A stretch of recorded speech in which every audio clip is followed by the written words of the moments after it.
চলে এসেছি একটা নতুন কুকিং ভিডিও নিয়ে। আজকে করবো পোলাওর জন্য আতপ চালটাকে ধুয়ে নিয়েছি। এবার দিয়ে দেবো হলুদ, মাখবো। মাখা হয়ে গেছে। এবার চালটাকে একটা কাপড়ে রেখে দেবো কিছুক্ষণের জন্য। এক জায়গায় রাখতে হবে, ছিটাতে হবে না। কিছুক্ষণের জন্য রেখে পোলাও করার জন্য জলটা বসিয়ে দিচ্ছি। জলের মধ্যে দিয়ে দিচ্ছি এলাচ, দারচিনি, গরম মশলা, এই তেজপাতা আর হচ্ছে লবঙ্গ। কড়াইটাও গরম হয়ে গেছে, ঘিটা দিয়ে দেবো। আর চালটা দিয়ে দেবো। এবার চালটাকে ভালো করে ভাজতে হবে। কাজু কিশমিশটা ধুয়ে নেবো, লবণ দিয়ে দেবো জলে। এবার কাজু দিয়ে দেবো জলে।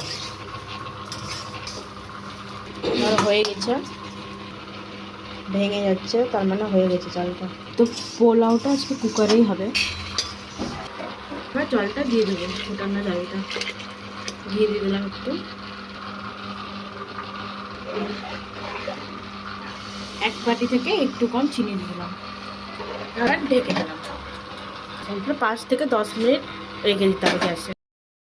পোলাওটা হয়ে গেছে রেডি। কেমন লেগেছে পোলাওয়ের রেসিপিটা কমেন্টে অবশ্যই জানাবেন। বাই।